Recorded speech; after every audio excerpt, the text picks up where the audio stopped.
Ẹ ké hallelujah. Ògo ni fún orúkọ Olúwa tó pa wá mọ́ láti rí Monday ọ̀sẹ̀ yìí láyọ̀ àti àlàáfíà. Ètò bẹ̀rẹ̀ pẹ̀lú Ọlọ́run tọ̀sẹ̀ yìí lógorí afẹ́fẹ́. Ká tó tẹ̀síwájú, ẹ jẹ́ ká yin orúkọ Olúwa. Ìwọ ni mo wá ń gbéga, ìwọ ni mo wá ń fìyìn fún. Ọlọ́run mi ọba tó ń gbé níbi gíga, ìwọ ni mo wá ń gbéga, ìwọ ni mo wá ń gbéga, ìwọ ni mo wá ń fìyìn fún. Ọlọ́run mi ọba tó ń gbé níbi gíga, ìwọ ni mo wá ń gbéga. Amen. Ẹ jẹ́ ká gbé bíbélì wa ká wo ẹ̀kọ́ kíkà wa ti ọ̀sẹ̀ yìí. Ẹ jẹ́ ká lọ sínú ìwé ìkejì àwọn ọba, ìwé ìkejì àwọn ọba orí kẹsàn-án, ìkejì àwọn ọba orí kẹsàn-án. A ó ka ẹsẹ̀ kan ṣoṣo níbẹ̀, ẹsẹ̀ ìkẹrìndínlọ́gbọ̀n, tí ó kà báyìí. Nítòótọ́ ní àná èmi ti rí ẹ̀jẹ̀ Nábótì àti ẹ̀jẹ̀ àwọn ọmọ rẹ̀ ọkùnrin, ni Olúwa wí. Èmi ó sì san fún ọ ní oko yìí, ni Olúwa wí. Ǹjẹ́ nítorí náà ẹ mú un kí ẹ sì sọ sínú oko náà gẹ́gẹ́ bí ọ̀rọ̀ Olúwa. Èyí ni ọ̀rọ̀ Olúwa. Kí Ọlọ́run kó bù sí ọ̀rọ̀ rẹ̀ lówùúrọ̀ yìí. Ní ọ̀sẹ̀ tó kọjá, a gbìyànjú láti wo ìrìn àjò ọkùnrin kan tá a pè ní Nábótì. Tá a sì rí ìwà ìkà tí ọba Áhábù àti aya rẹ̀ Jésíbélì tí wọ́n hù sí ọkùnrin náà nítorí ọgbà àjàrà rẹ̀, èyí tí ó ní tó sì súnmọ́ etí ilé ọba pẹ́kípẹ́kí. Kókó tí a fẹ́ fi wàásù lówùúrọ̀ yìí, òun ni mo pè ní ààyè mi ni kó jà fún Olúwa. Ààyè mi ni kó jà fún Olúwa. Ìyẹn ni wípé nígbà tí mo bá sì wà láàyè, Olúwa nígbà náà ni kó dìde láti gbè mí níjà. A rí pé nínú ìrìn àjò ọkùnrin tá a pè ní Nábótì yìí, títí tí Jésíbélì fi pinnu, tó gbé ìgbésẹ̀, tó kọ ìwé, tó fi èdìdì dí, tó yan àwọn tó máa jẹ́rìí pa, tó yàn tì wọ́n, tó ní kán fi sí ipò ọlọ́lá láàrin àwọn ènìyàn kí wọ́n sì sọ òkúta pa. A rí wípé ní gbogbo ìgbà yẹn Ọlọ́run fọwọ́ lẹ́rán. Ó ń wo ìran ohun tí Jésíbélì àti ọkọ rẹ̀ Áhábù ń ṣe sí ọkùnrin olóòótọ́ èyí tí a mọ̀ sí Nábótì. Nábótì ò ṣẹ̀ wọ́n ní ẹ̀ṣẹ̀ kankan, ṣùgbọ́n nítorí n tó ní, torí ẹ̀ ni wọ́n ṣe fẹ́ pa á. Wọ́n fẹ́ gba ohun ìní rẹ̀ kan tó fi kún tiwọn. Gbogbo ẹni tó wà nípò ọlá, èyí tó lóun fọwọ́ ọlá gbá ọ lójú bí ọdún yìí ṣe ń parí lọ, lórúkọ Jésù, Ọlọ́run yóò fi àjùlọ hàn wọ́n. Mo ní Ọlọ́run yóò fi àjùlọ hàn wọ́n. A rí nítòótọ́ gbogbo ìpinnu tí wọ́n pinnu, wọ́n mú ṣẹ lórí Nábótì. Nábótì sì kú. Mo gbàdúrà fún ẹnìkan, bí Olúwa ti ń bẹ tí ẹ̀mí rẹ̀ sì ń bẹ láàyè, gbogbo ìpinnu ìkà, ìpinnu ibi èyí tí ọ̀tá rẹ ní lórí ayé rẹ, ìbá ṣe lórí ọkọ rẹ, ìbá ṣe lórí aya rẹ, ìbá ṣe lórí àwọn ọmọ rẹ, kó tó mú ìpinnu rẹ̀ ṣẹ lórúkọ Jésù Kristi ti Násárẹ́tì, Ọlọ́run yóò gbà ọ́. Mo ní Ọlọ́run yóò gbà ọ́. Ọlọ́run yóò sọ ìpinnu rẹ̀ lórí ayé rẹ di asán. Bẹ́ẹ̀ ló máa rí lórúkọ Jésù Kristi. A rí wípé nínú ìrìn àjò Jésíbélì ó fọwọ́ sọ̀yà láti gba ọgbà àjàrà Nábótì fún ọkọ rẹ̀ nítòótọ́. Ó sì rí gbà, ṣùgbọ́n nígbà tó gbà tán ńkọ́, kí ni àwọn nǹkan tó tẹ̀lé? Ìdájọ́ Ọlọ́run òun ló tẹ̀lé nínú ayé Áhábù.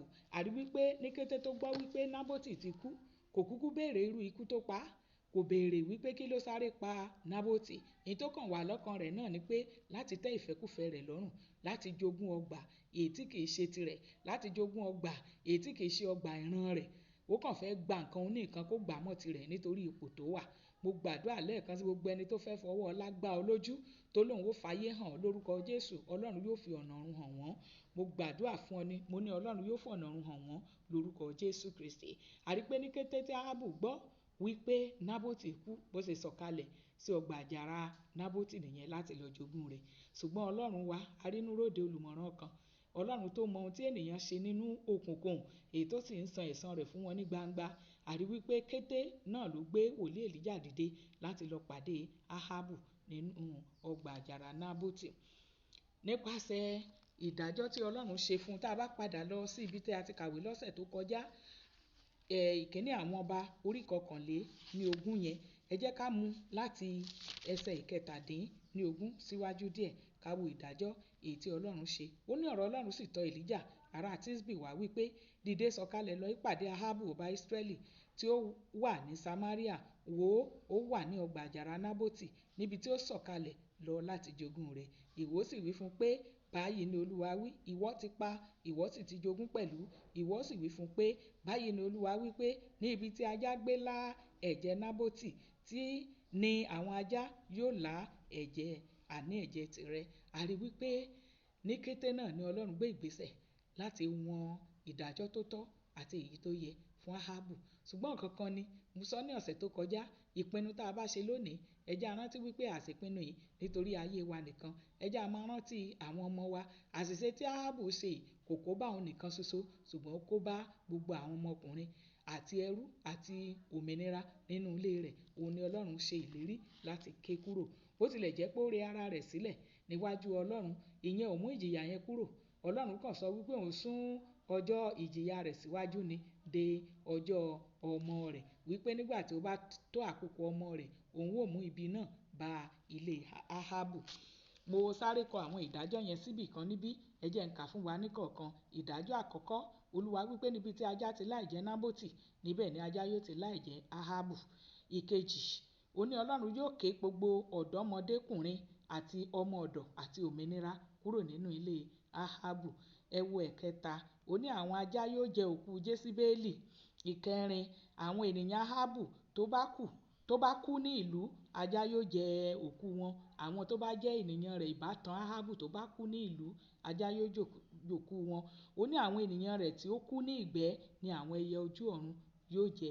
Ẹ wo àwọn wọ̀nyí wọn sí níbẹ̀ nígbà tí Ahabu tó pinnu nínú ọkàn rẹ̀ láti gba ogún ológun, ṣùgbọ́n nígbà tí ìjìyà rẹ̀ dé ńkọ́, gbogbo wọn ni wọ́n pín barí. Àbájọ wọn ní àgbà tó rò fọ́ ìkà, ọmọ rẹ̀ yóò jẹ nínú rẹ̀. Ẹ̀fọ́ ìkà èyí tí Ahabu rò, a rí wípé àtòun àtaya àtàwọn ọmọ rẹ̀ ni wọ́n jẹ pátápátá. Wọ́n jẹ ní àjẹyó àti àjẹsẹ́kù. Ẹ jẹ́ ká wá wo ibi tí a ti kàwé lónìí yìí, nítorí pé níbi tí a ti kàwé nínú ìkíní àwọn ọba orí 21 yẹn, wọn ò mẹ́nu bà bóyá wọ́n pa àwọn ọmọ Nábótì ọkùnrin. Ṣùgbọ́n ẹ wo ìhìn yìí nínú ìkejì àwọn ọba orí 9 yẹn, ẹsẹ̀ 26. Ó ní nítòótọ́ ní àná èmi ti rí ẹ̀jẹ̀ Nábótì àti ẹ̀jẹ̀ àwọn ọmọ rẹ̀ ọkùnrin ni Olúwa wí. Èyí ni wípé ikú tó pa Nábótì ó tún pa àwọn ọmọ rẹ̀ ọkùnrin. Àwọn tó yẹ kó fa ọgbà àjàrà yẹn lé lọ́wọ́, Ahabu àti Jesibeli, wọ́n tún pa wọ́n. Ẹ wò bẹ́ẹ̀ yẹn. Ọlọ́run sì rí lóòótọ́, a rí àkọsílẹ̀ rẹ̀ níbi tí a kà yìí, ṣùgbọ́n níhìn yìí wọ́n jẹ́ kó yé wa wípé wọ́n pa Nábótì. Ẹ̀jẹ̀ Nábótì ni Ọlọ́run ti rí lánàá àti ẹ̀jẹ̀ àwọn ọmọ rẹ̀ èyí tí Ahabu ti pa. So ó sì wá tó àkókò ní àkókò ọmọ rẹ̀ láti wá mú ibi náà bá ìdílé rẹ̀. Ọlọ́run yan ẹni tí yóò dúró gẹ́gẹ́ bí onídàájọ́, ìyẹn ni Jehu. Jehu la gbé dìde láti mú ìdájọ́ wọ̀nyí wá sí orí Ahabu àti àwọn ọmọ rẹ̀. Ẹ wo ìkankan ní ẹ má jẹ́ ká gbàgbé wípé bó ti wù ká wà ní ipò ọlá tó, ká wà nípò agbára, tá a bá fi ọwọ́ ọlá gbá ẹnikẹ́ni lójú tá a rò wípé kò sẹ́ni tó fẹ́ mú wa, Ọlọ́run lè mú wa o. Ìkan tó sì ṣẹlẹ̀ nínú ìrìn àjò Ahabu. Ẹ wo àwọn ọmọ rẹ̀ tí ó mọ̀gbà tí Ahabu tó ń jowú láti gba ọgbà àjàrà Nábótì, àwọn ènìyàn rẹ̀ tó wà ní ìlú, àwọn tó wà ní ìgbẹ́ tí wọ́n ti ẹ̀ mọ̀ kankan, ẹrú àti òmìnira, gbogbo wọn pátápátá ni wọ́n pín nínú ìjìyà Ahabu. Mo gbàdúrà bí Olúwa ti ń bẹ tí ẹ̀mí rẹ̀ sì ń bẹ láàyè, àṣìṣe àwọn òbí wa àná èyí tó fìyà jẹ wá lọ́wọ́lọ́wọ́ lórúkọ Jésù, Ọlọ́run yóò gbà wá nínú rẹ̀. Báwo ni ìbá ṣe dùn tó bá jẹ́ wípé bí Jesibeli ṣe ń ṣe ìpinnu tó ń sá sókè sá sísàlẹ̀ láti lè gba ọgbà àjàrà Nábótì fún ọkọ rẹ̀ ni Ọlọ́run ti dìde tó gbé Nábótì níjà. Báwo ni ìbá ṣe dùn tó? Ọlọ́run gbé níjà ní tòótọ́, ṣùgbọ́n kò sí níbẹ̀ mọ́ láti mọ bí Ọlọ́run ṣe jà fún. Mo gbàdúrà tèmi àtẹ̀yin, ààyè wa báyìí ni Ọlọ́run yóò gbé wa níjà. Mo ní nígbà tá a sì wà láàyè, Ọlọ́run yóò dìde, yóò sì gbé wa níjà àtàwa àti ìdílé wa lórúkọ Jésù. Ẹ jẹ́ ká wo àwọn àdúrà wa ti ọ̀sẹ̀ yìí. Ẹ jẹ́ ká kọ́kọ́ gba àdúrà àkọ́kọ́, ká sọ wípé Olúwa mo yìn ọ́ nítorí pé ìwọ Ọlọ́run ó dìde fún ìgbéníjà mi nígbà tí mo sì wà láàyè. Ọlọ́run mo gbé ọ ga nítorí pé ààyè mi ló jà fún, ò ní jà fún mi nígbà tí mo bá kú tán. Ìyẹn ni àdúrà àkọ́kọ́. Ẹ jẹ́ ká wá gbàdúrà kejì, ká wá sọ fún Ọlọ́run, ẹ wò Ahabu ẹni tó ti ṣe bí, ó rẹ ara rẹ̀ sílẹ̀ níwájú Ọlọ́run. Ọlọ́run sì sọ wípé ibi náà kò ní wá mọ́ ní ìgbà tirẹ̀ ṣùgbọ́n yóò wá ní ìgbà ọmọ rẹ̀. Ẹ já sọ fún Ọlọ́run gbogbo àṣìṣe bàbá mi àbí àṣìṣe àwọn òbí mi èyí tí mò ń jìyà rẹ̀ lọ́wọ́ tí mi ò tiẹ̀ mọ̀ nǹkan kan nípa rẹ̀. Ọlọ́run jàre fàánú dárí rẹ̀ jì mí. Olúwa jẹ́ kí àánú rẹ̀ kó dárí rẹ̀ jì mí, kó sọ mí di òmìnira. Wàá wá gbàdúrà kẹta, wàá tún sọ fún Olúwa pé níbi tí mo ti ń jìyà oníyà, Ọlọ́run fàánú yọ mí. Ọ̀pọ̀lọpọ̀ wa ìyà oníyà là ń jẹ lónìí, àti ẹ̀ mọ̀ ibi tí ìyà yẹn ti dé, àmẹ́ni tó ṣẹ̀. A kàn rí pé a bára wa ní ìkóríta kan ni. Sọ fún Ọlọ́run ní ìkóríta níbi tí mo ti ń jìyà oníyà, Olúwa jàre nínú àánú rẹ̀, fàánú rẹ̀ gbà mí. Wàá wá gbàdúrà kẹrin, wàá sọ fún Olúwa, Olúwa nígbà tí mo sì wà láàyè kí ọ̀tá kó tó mú ìpinnu rẹ̀ ṣẹ lórí ayé mi, Olúwa jàre dìde ìgbèníjà mi. Ọlọ́run gbè mí níjà kí ọ̀tá mi kó tó tẹ́ ìfẹ́kúfẹ̀ẹ́ rẹ̀ lọ́rùn lórí ayé mi, Olúwa dìde kó jà fún mi. Wàá wá gbàdúrà karùn-ún, wàá ní Olúwa ayé mi ní kó jà fún o. Ní ìkóríta níbi tí ọ̀tá ti dìde tó fẹ́ gba ẹ̀mí mi, ní ìkóríta níbi tí ọ̀tá ti dìde tó ń yọ̀ka sí mi pé èmi ni kú kàn.